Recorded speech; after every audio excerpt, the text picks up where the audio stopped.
Welcome, adjudicators, to another episode of Disputed, where two fictional characters go head-to-head armed with only their advocates, and you will decide the outcome. Everything is disputed. Oh, yeah. All right. What's up, man? Oh, man, just living the dream. Just it's good to be back, man. I'm happy to be back at it. And I think tonight's show is going to be wonderful. That's just my opinion. It's going to be seriously dope. Yeah. You want to tell people who you are, my friend? What's up, nerds and blurs? I am Damon, father of two, husband of one, and the Vern Troyer of the Disputed podcasts. You may know me from such podcasts as Damon Does, A Different World Pod, and In the Stack, the Library Podcast. Well, I guess that makes me the Mike Myers or Dr. Evil of the show here. So thank you, Demont, and welcome to our adjudicators. I am Dean. You can find me on so many podcasts. I think I've lost count. You can find us all on podskier.com, but so we've got Disputed, we've got Podskier, we've got How Are You Now, the Letterkenny podcast. We've got the Boondocks podcast, which I produce, and we've got Disputed, and now we've got the Wandering Type podcast, which is about Jack Reacher. So, it's so I had to stop myself from creating another one about Our Flag Means Death. It was a close one. That's a good show. You got a problem, man. I do. It's an addiction. gotta feed it. Hey, what you got on that podcast, Dean? Gotta say something, guys. Yeah. So I want to keep making them, and then when Shorzy comes out, I'm going to be doing that alongside. I know the produce stand will be doing it, but I'll be doing that with Tiara, breaking that down. We'll be doing that in the How Are You Now podcast. But okay. I was going to say, really? No, I'm not creating a separate one. No, there's no reason to. It's all family. So. Right. It's the Letterkenny universe now. Exactly. The LKU. Oh man. So last episode was our seeding spectacular, where we arranged all these fighters into 16 different seeds. Does that mean one is better than two? No. That's why we're here. So, Demond, why don't you tell us what we're doing in this episode? Well, this episode brings disputes between the earliest martial arts masters ever seen on TV and film. And these are two dudes that I grew up on. And I guess that shows you how old I am, I guess. Oh, well. So who are these spin kicking?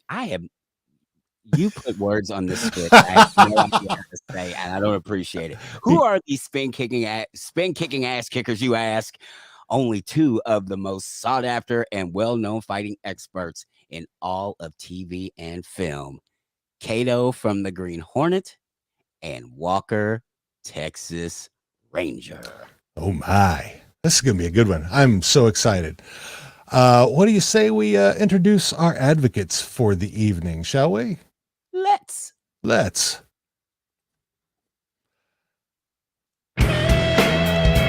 Our first advocate today hails from Dallas, Texas, where he drinks guava juice like it's going out of style, and his bubble gum game is strong.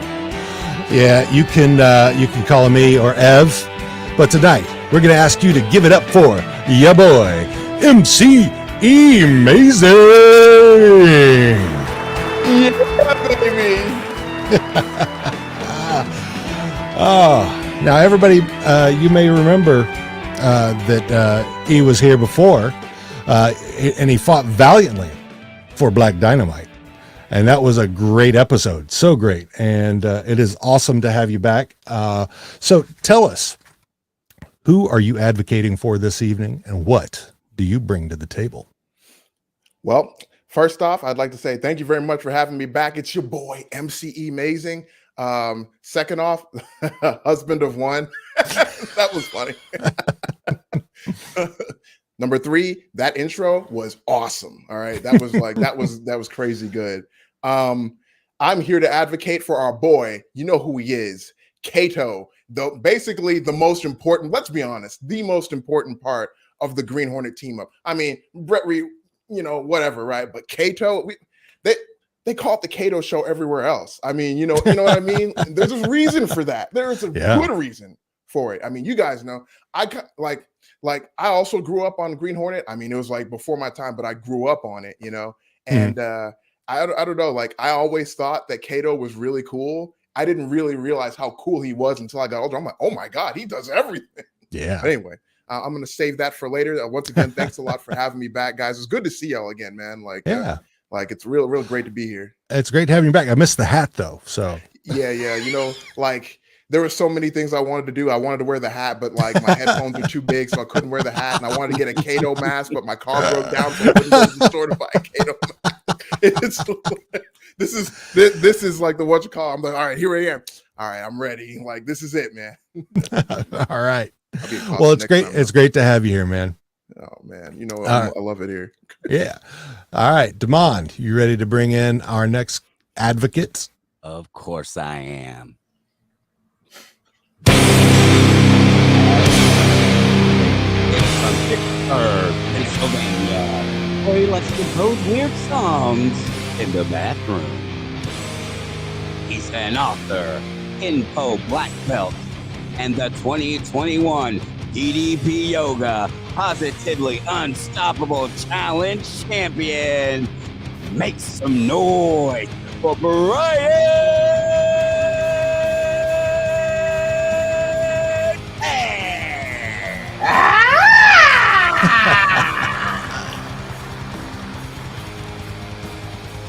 Woo! Oh, Brian, the Devin to my Stewart.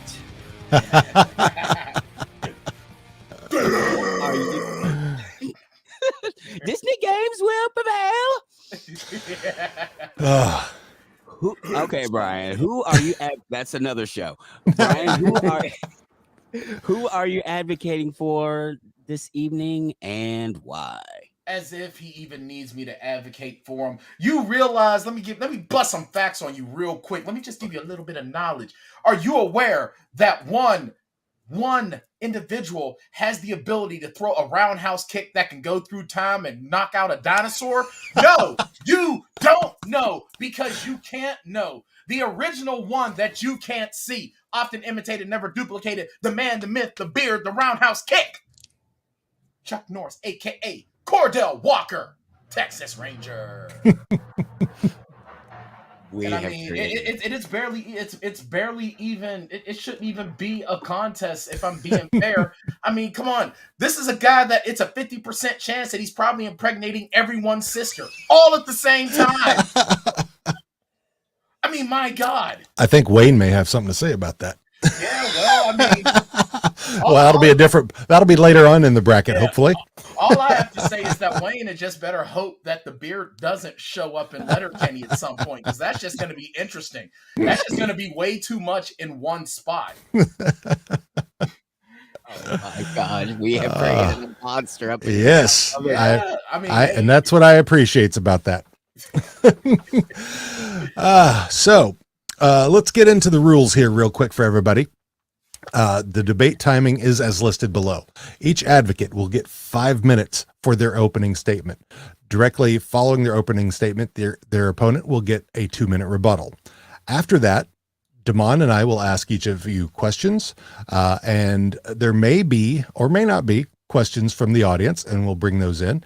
And then finally, we'll have closing arguments for the both of you. If you don't use all of your time, you can bank it. And you can use it in a different part of your arguments. And we, Damon and I, can choose to extend the time another 30 seconds at our leisure. Now, real quick, Damon may have to leave at some point just because there's home stuff happening. And if he does, I will be able to take over and everything's good. So nothing's going to stop. We're going to keep going. But we're hoping he's going to be able to stay here. So Ev, being that you've been here before and Kato has home field advantage, you'll go first. So if you're ready, we will go ahead and start the timer. You're going to get 5 minutes, and I'm hitting start right now. Oh, hang on. I got to add it to the stream first. There we go. Let me get you back here. All right. Okay. All right. So, I mean, loyalty, power, skill, technique. I mean, these are all the words that come to mind whenever, you think of our boy Kato right off the bat. I mean, this guy is like, I can respect it, when somebody, if they're the center stage and they always have to be, but Kato is one of those guys that doesn't even have to be center stage all the time. He's okay just sitting in the background, being the backup, being the sidekick. And that goes to show how much character he has. I mean, let's be honest, like stepping out of the meta for a second here, like Bruce Lee's already beaten Chuck Norris already, right? We've already seen it, we've all witnessed it, but we don't necessarily need to bring that into this. Like, so we'll just do a repeat here. But like Kato, I mean, is amazing. Doesn't even need to use guns. He's like, you know what, man? I don't need guns. I don't need guns in any capacity.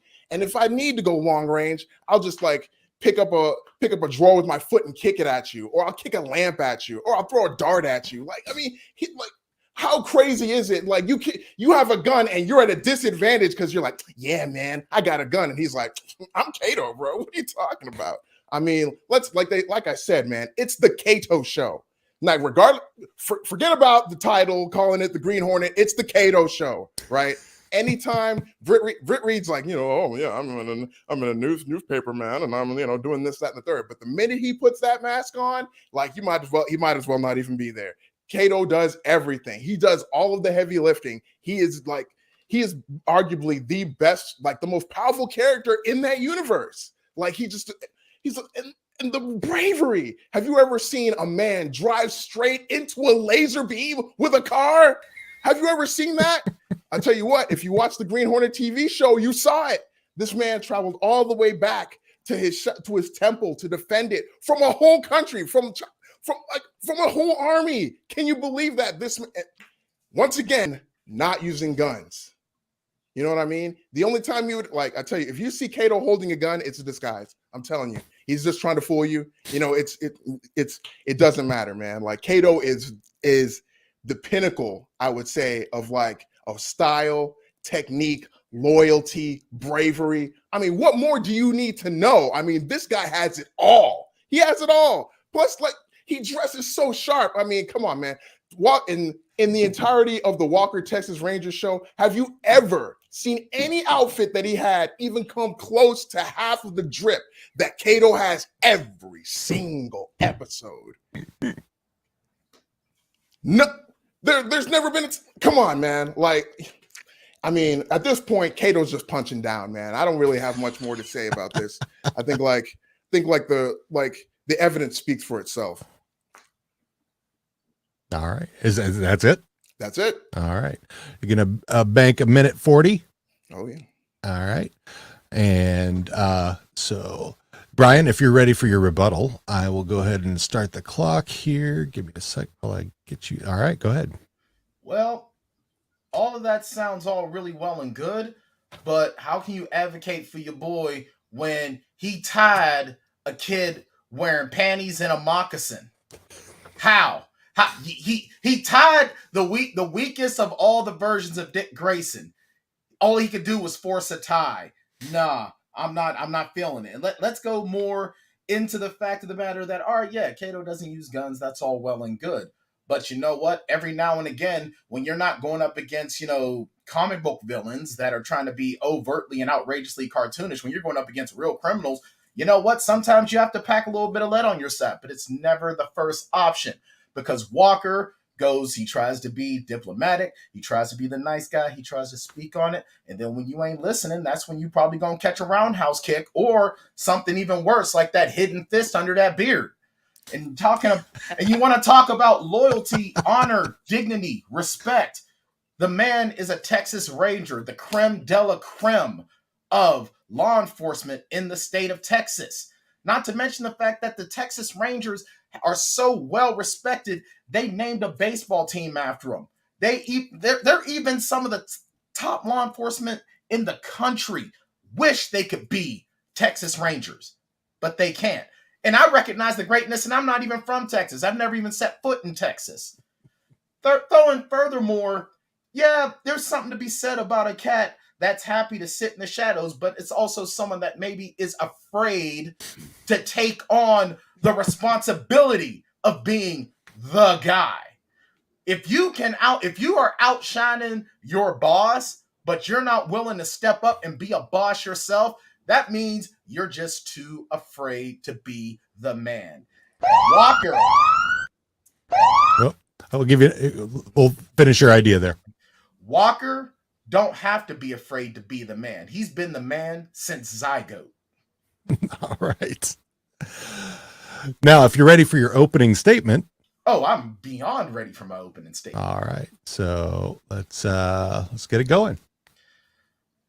Walker, Texas Ranger, Cherokee father, Irish mother.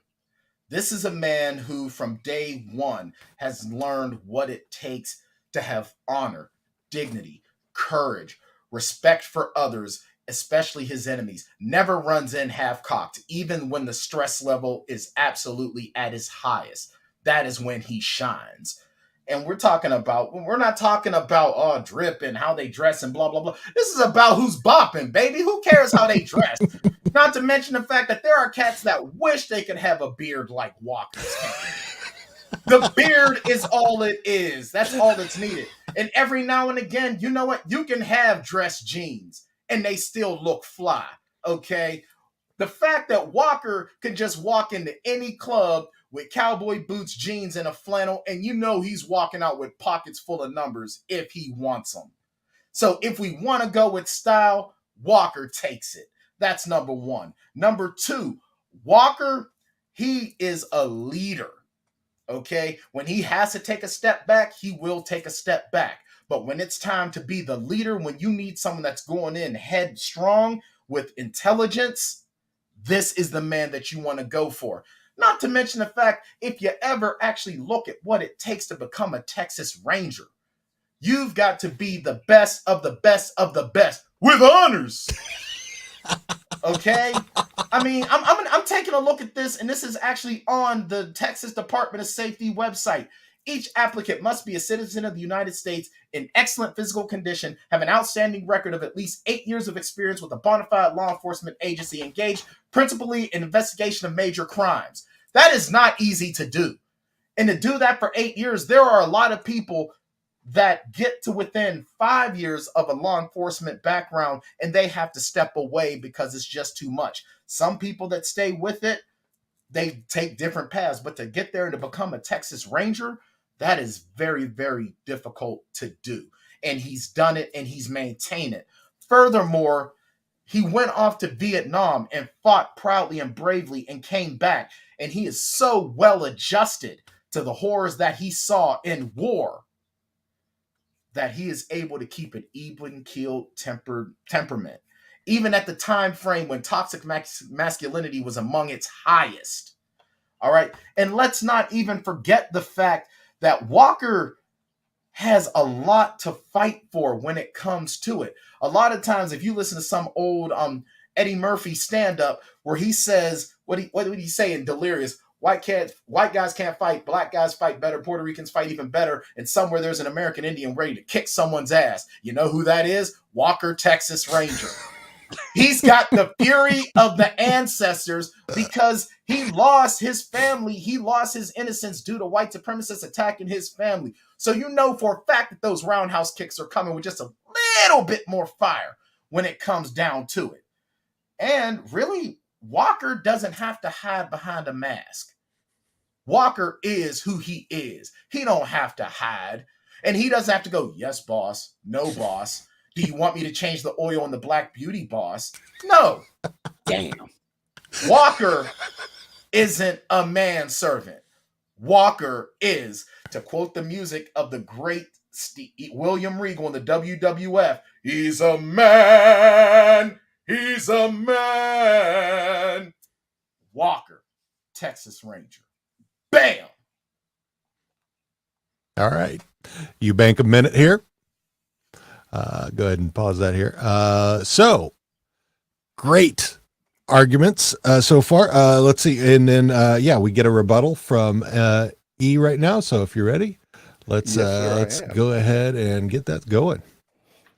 Okay, so first off, let's be 100% honest. They had to force that result, but the result between Robin and Kato, because let's be honest, everybody wants Robin to win, but he's not going to win against Kato. Batman would not win against Kato. Like, let's be 100%. He's just too good. First off, second off, it's easy to be a good guy when you have the backing of the United States government. Like, let's be 100%. Like, it's easy to walk around when you got the United States government behind you. You know what I mean? But let's take a look at what happened, what Kato and Green Hornet really do. I mean, they go out of their way to not only, they portray themselves as bad guys, knowing that people are going to hate them and vilify them. And the cops are going to be like, they're going to try to pull them over every single time. Every time, if you look in the show, every time the cops see them, they're like, it's the Green Hornet. Get him. Get him. Like, every single time, bro. They really put themselves on the line, even if it means going against everybody else in order to make sure they do what's right, man. Like, I mean, can Walker say that he does that on a regular basis? No, not on a regular basis. They made a career out of being low key.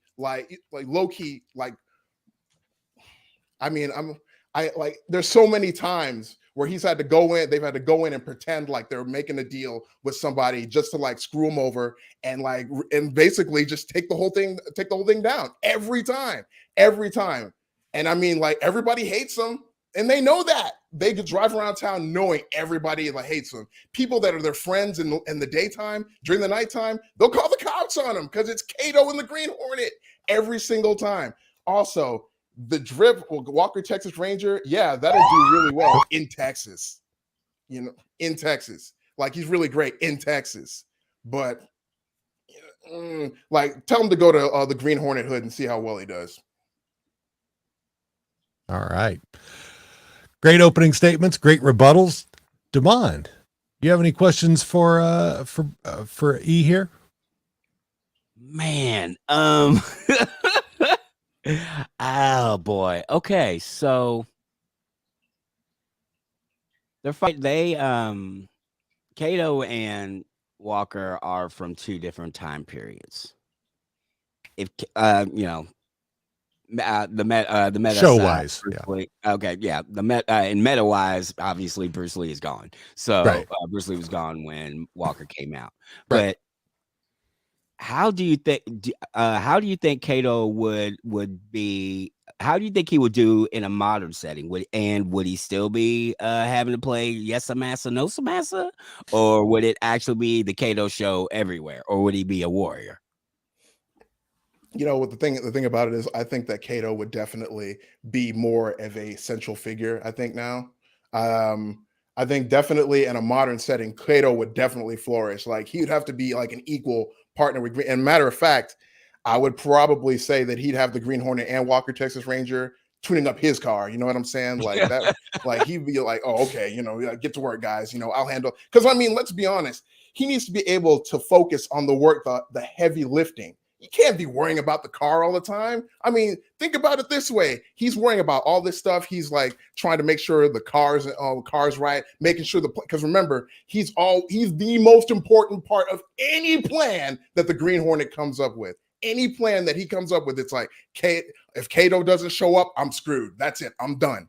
So, I mean, can you imagine in a situation where like they have like advanced communications and stuff like that, better cars, just like all this tech, but he still wouldn't use guns.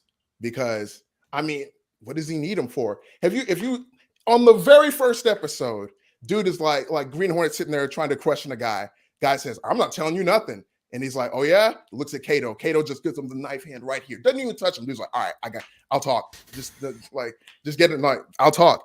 That happens more than once in the show where this is all it takes. This is all it takes to get somebody to talk. So, I mean, can you imagine like Kato going around like as a big boss, and they just kind of like, you have like the Green Hornet, and he's just kind of like, "Yo, man, take care of this." And like, man, the presence, right? They don't go, "Oh God, it's Kato." Yo, listen, I'll tell you whatever you want. Just don't hurt me. Like, I'm telling you, man, like, no time for diplomacy out on the mean streets, man. I dig it. I dig it. All right, Brian. So Walker is a solitary figure. And a lot of his, I mean, granted, he has a team, and there's been times when he's let them go on their own, and that's fine. But if he had to be in Kato's role, how do you think he would do in that? I think, well, see, the thing is that Walker, if we're going by the original 60s Green Hornet, it would that's not a fair question, because he wouldn't be the quote unquote manservant. They would be partners. Now, granted, that is a horrible aspect of that time frame. It's a horrible aspect of the time frame, because I even recognize for the fact that Kato should have been the guy. He absolutely should have been the guy. But I think that with Walker, if he was in Kato's shoes at that point in time, that partnership wouldn't last. And Walker would end up doing his own thing. But also keep in mind, they're on two different sides of the law anyway. So if Walker were tracking down the Green Hornet would be screwed.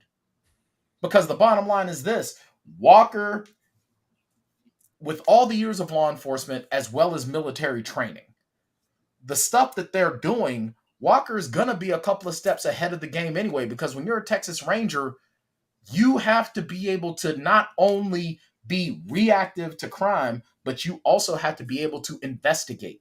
You have to be able to put yourself in those specialized positions to solve crimes. And I'll tell you the truth, Walker is going to find the Green Hornet. He is going to crack the code. He is going to track down Green Hornet.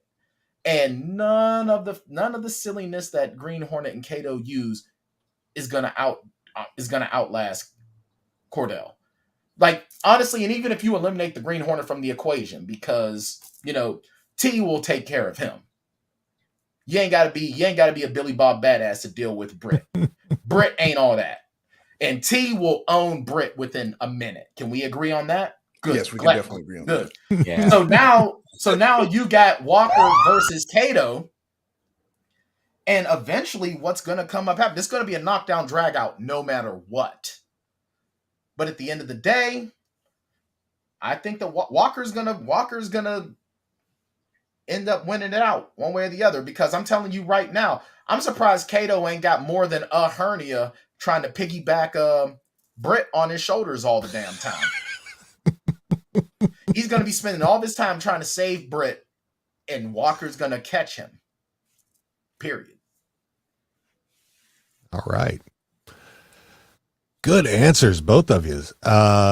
Anything else, Damon? I don't. I had a couple jokes, but I don't. This has been too good. I don't want to mess it up with. No, it's great. It's fantastic. I mean, I will say this myself. I never watched either show. I think I probably saw I seen clips of both, of course. But yeah, when they were out, I mean, well, I think Green Hornet was on before I was born. Yeah, Green Hornet was like mid 60s, about the same time as the original Batman. Yeah, they did a crossover. And the crossovers were an attempt to be back. The first crossover was an attempt at a backdoor pilot. I see. Yeah. So I mean, I'd never seen either of them really. So I'm learning a lot about them. I didn't really know Walker's background or Kato's background. I do have one other thing too, if I may. Certainly. The thing is this as well. Being law enforcement in Texas, you're going to be dealing with the cartel. And there's been a few times in the show that Walker has gotten into some of that. Now, granted, I definitely understand the point of everyone hating the Green Hornet and Kato because their crime fighting plan is a sound one. It is, but basically what they're doing is they're snitching without snitching, which is actually a brilliant plan. That's something that hadn't been done before. But Walker does his job as law enforcement. No snitches. There you go. Walker does his job. Walker does his job as law enforcement, despite the cartel could find out where he lives because it's public record. Not to mention the fact that even in some of the highest standard of policing, there are bad apples. There are people that have been bought off. So Walker is doing his job and doing it well, despite the fact that he could go home and have a Frank Castle situation happen to him. So I think that's something else as well, that Walker is able to do his job, do it with dignity and honor and respect, and treat people with dignity and compassion until they attack. So he's not having to look over his shoulder take him away from the job. And his partner is an actual partner. He's not a boss. That's an albatross. Albatross boss. Albatross boss. Albatross boss. Yeah. I mean, you got a response to this? Oh yeah, I do actually. I mean, like, yeah. I mean, I understand. You know, like, it's like he does have the issue of like having basically a target on his back, but at the same time, it's like, yeah. But like I said, he has the support of the entire, most, if not all of the entire like government behind him. You know what I mean? Like, don't do nothing if they lay an ambush on you. I mean, like, let's be honest. Like, yeah, that's what. But in that case, then what we're saying is, like, in the Green Hornet case, they're even more behind the 8 ball than Walker is, because they don't even have like that to fall back on. They have none of those resources. They don't. There's just them two, and then maybe like what, the DA, and like Miss Chase or whatever her name is. Forget like, one additional thing that they have that makes their life way easier. Britt's bank account, and he defaults on that so much. Walker ain't got millions and millions. Not to mention the fact that Britt is also able, if he wanted to, he could spin the journalism as well. So he has an unfair advantage. He has the money and everything, and Walker takes care of everything without having those finances, because he's making a Ranger's salary. And granted, there may be, you know, the what's the word I'm looking for? The budget that they work through. Yeah, sure, but it's not limitless. And he does everything he does within the confines of the law. All of his crime fighting is done within the confines of law. He has to navigate through bureaucracy, red tape of the courts, all of that stuff, and he still gets it done. Because, I mean, granted, yeah, it's a 90s TV show, but, you know, Walker was never under suspension with pay over excessive force claims. I mean, that's true, but, you know, he has to answer to people. He has to be accountable. I mean, yeah, that's true, but like I guess, but I mean, we're more talking about like how effective they are, I guess. Well, that is effective if he can do what he does. I mean, yeah, I mean, but like we're talking about like really getting into the like fabric of like the criminal underworld. I mean, yeah, you catch a criminal, but you caught a criminal, and what happens? Another one shows up. You know what I mean? You're not really like. That's what happens with the Hornet and Kato. I mean, like, we're talking about people who go like, all right, I'm going to go for the boss. Bring me to who you're working for. I'll cut a deal with him. Matter of fact, let's get this guy involved too. We're going to do this deal. And then it's like, you have like 5 people involved, and they're all like, all right, we're going to do this. We're going to screw over the Green Hornet. And then what happens? The Green Hornet's like, oh, you got me. Oh, wait, here comes Kato. Never mind. Everybody goes to jail. You know? And once again, and then of course, here comes Kato. Absolutely. And then eventually, Kato trying to make sure his boss, his paycheck is safe. He takes a look to make sure Britt isn't dead yet, and now he gets a shank in the ribs. Mm-hmm. And how many times has that happened? Well, because the guy's name is on the damn show. No, I mean, how many times has he caught a shank to the ribs? I'm just saying, like, how many times has that happened? I mean, how many times has Kato not been able to take care of himself and Britt? There's all, and you know what? That's the problem. If these two are going at it, if you have Kato versus Cordell, if he's paying attention to make sure Britt is okay, Walker's a different kind of cat.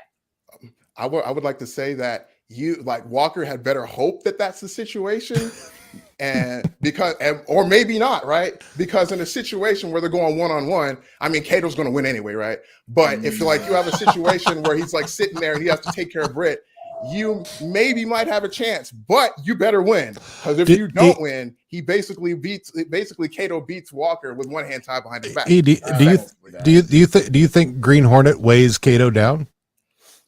I mean, if Green Hornet did not exist, it was just Kato. If Green Hornet did not exist, and it was so now this also takes away the Green Hornet money. Keep that in mind. Yeah, I mean, let's be honest. Like, Kato is basically an effective fighter without, he didn't get any of his fighting skills from the Green Hornet. He had all of that before he met him. But so he's not in the fight, but he's not even involved in this without the Green Hornet. If the Green Hornet doesn't give him a job, what's Kato doing? He's either a bouncer or he's a Sifu. He's a Sifu somewhere. He's not fighting crime. I mean, maybe he is, maybe he isn't. We don't know. But in the situation where he's a crime fighter, right? If he's fighting crime, then he's going to be way better at it than without the Green Hornet. I mean, that's just like the way it is. He's going to be able to go a lot faster. He's going to be able to fight a lot longer. He's not going to have to worry about anybody. So if you take the Green Hornet out of, I mean, like you said, Albatross Boss. I mean, that's pretty much what it is. Like he's like, whenever you see them in a fight scene together, it's pretty pitiful, right? I mean, you see like Kato jumping around, horrible. Kicking people, like, just like, and then you see Britt just like, no, good work, Kato. But you know what? And I'll tell you this, though. So if Kato is fighting crime alone, he's essentially a vigilante. So let's just say if his exploits take him to Texas, he's by himself. Cordell Walker, who has an effective partner. Now you've got an effective 2-on-1. Kato will be overwhelmed. Because here's the thing. You can be a great martial artist. Absolutely. But when the odds are not in your favor, that difficulty level is going up. Speaking as someone who is a first degree black belt, has been studying for a majority of his life, when you've got two effective opponents coming at you that know how to work together in tandem, tandem, play on words, it makes it even more difficult. And the bottom line is that Walker and T have that brotherhood with them, that they are going to go through hell and back to ensure that the other one is walking out at the end of the day. Mm-hmm. And Kato if the Green Hornet isn't there, Kato's by himself, it's a hell of a fight one way or the other. Walker and T ain't walking out the same way they walked in physically, but they are walking out with Kato in cuffs. So what that sounds to me like is like an admission that Walker could not beat Kato by himself. Oh, he can beat him by himself. A one-on-one. Because like what we basically just said here is that if he's by himself and both of them fight him at the same time, they're both going to be messed up, but they're going to have Kato. But because at the end of the day, so it would take two of them. No, two of them to beat. I get what you're doing, and that's a good point. I'm giving Kato his respect due. But the bottom line is, and let's be real, T might be effective, but T is not going to last long with Kato anyway. So at the end of the day, it is still going to end up being Kato v. Walker. And you've got to take away the fact that Bruce Lee and Chuck Norris fought in a movie where Chuck Norris was the bad guy, and bad guys always lose. Honestly, I see, because the bottom line is this. Walker not only has the Tong Sudo, but he also has the ability that when the fight comes down to a fight for life, he will default on that Marine Corps training. And I'm sorry, Kato's chiclets are going to go flying in a nice, beautiful arc, a la The Mountain, catching Din Djarin in Westeros. Fuck. I mean, like when it comes down to is like, yeah, like it would be a pretty rough fight, and I think like, yeah, eventually it comes down to like, yeah, like a life or death kind of thing. But like I said, like that's every day for Kato and Green. That's Hornet. Every day for a Marine. I would never want to go life or death with a Marine. The difference is that Kato has to babysit every single time. He's basically doing every single fight with a handicap. Every fight, because Brett just isn't effective. He just isn't effective. I'm telling you, and he's had to fight multiple people, not just one, not two, 3, 4 people all at the same time with Britt. Like, how to take care of him.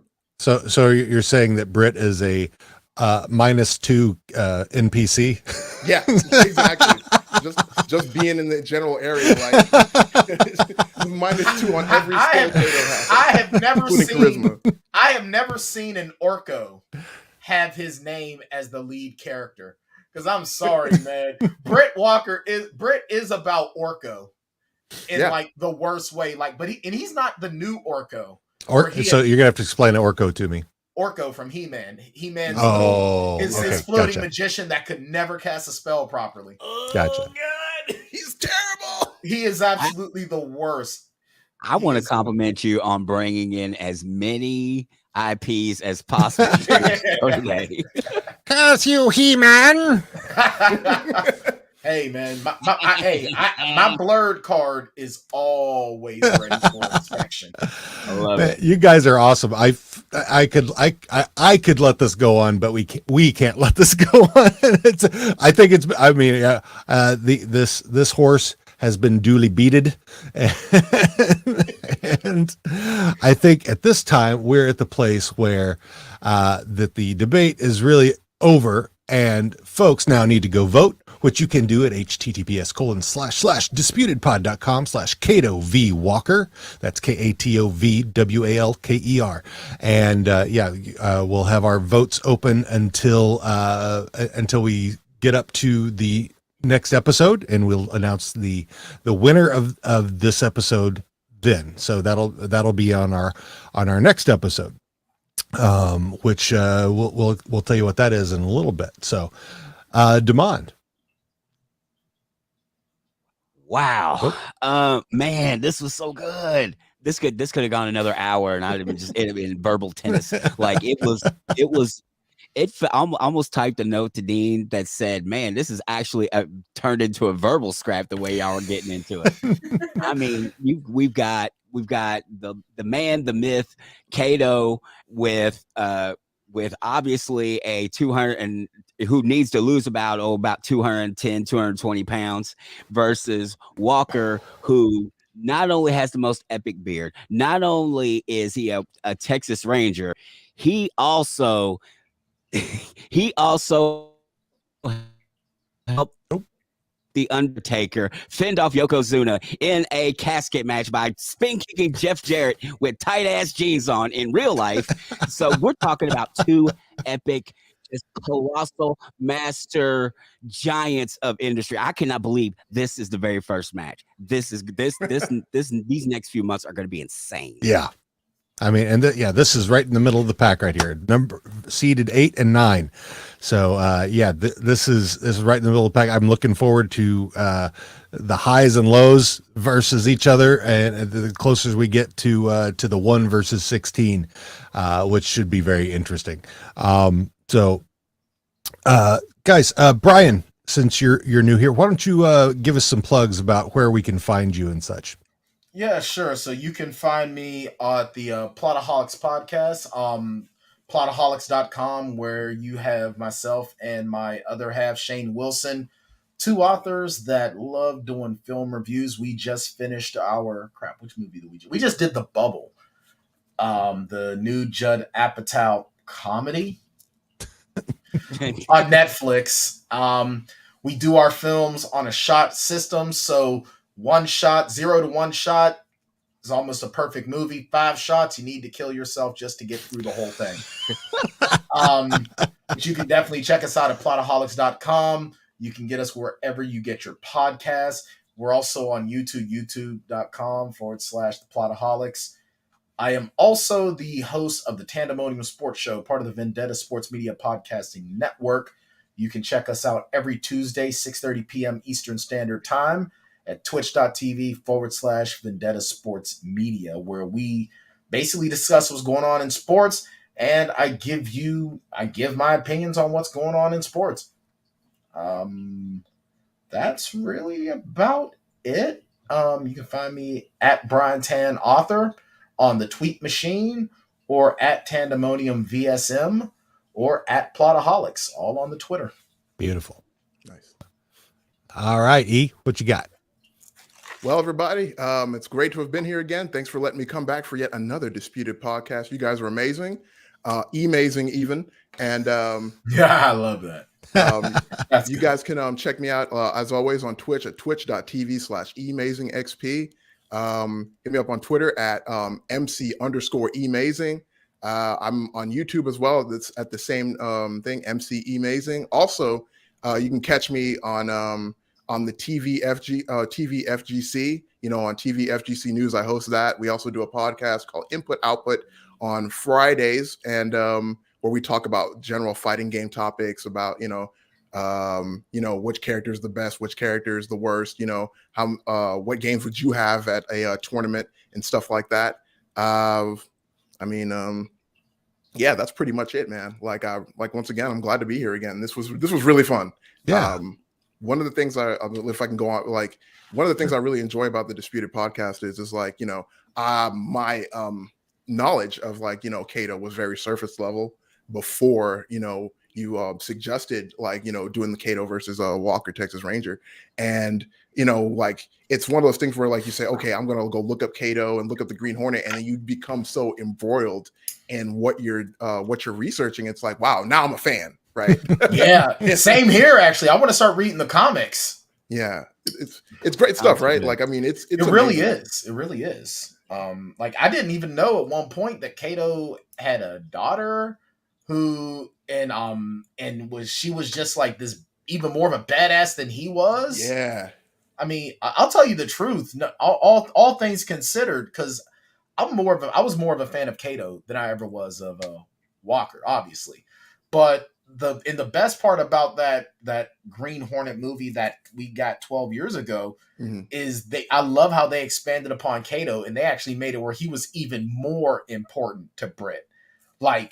He built everything. All Britt did was just, hey, here's the checkbook. It's open. Kind of just showed up. Yeah. Here is a check. Just put a number on it. So you're saying his daughter was basically Talia al Ghul? If Talia al Ghul wishes she was that. Yeah, bad. On steroids. On steroids. Talia al Ghul wasn't a rapist. Oh yeah. Yeah. Oh, there's my. no sexual assault in Mulan Kato's. There's none of that with her. Well, no, they one of the things they said is that she doesn't talk. She can talk. She doesn't. She doesn't. She lets everyone around her do all the talking, and when she does talk, everybody shuts up and listens. Yeah, and her relationship with Britt Jr. is literally teammates.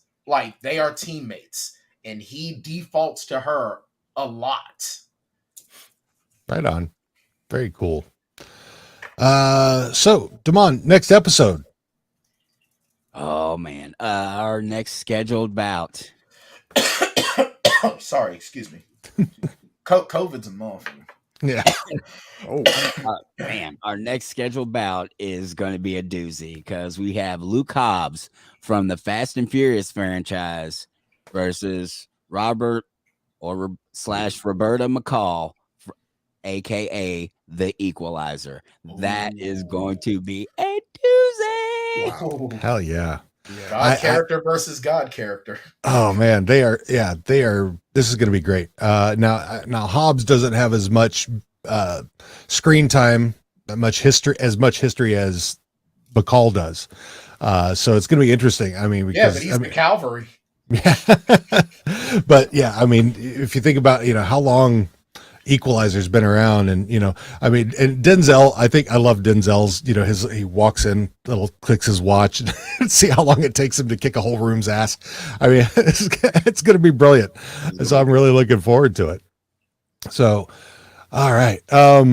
Let's see. Let me give us some little shout outs here. So if you want to find us, you can go to disputedpod.com/links, and you can find all of our stuff there. If you want any of our merch, disputedpod.com/merch. And if you want to find out any of our other shows on the network, podskier.com, and that will give you links to all the podcasts, including this one, on the network. So you got anything else, Demond, before we pack up?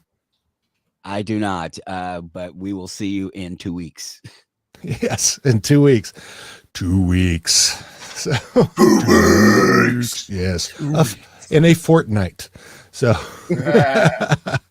all right then. Well, in that case, I'm going to go ahead and we'll sign off. Fellas, hang out for a sec, and we'll talk a little bit more. So, I'm Damon. I'm Dean. And remember, Everything is disputed. Thank you so much for joining us today. We hope you enjoyed the episode and that you will go vote for your winner. We give a huge, huge thanks to our guests and their advocacy for their characters. And finally, we'd like to thank the artists who created the music that helps make our show so great. We've got Hard Fight by Tajirigis, Fight Club by Evil Bear Boris, Fight Makes Right by Atake, and This Party Sucks by Done With Fish. You can find all of them on freemusicarchive.org. Thanks.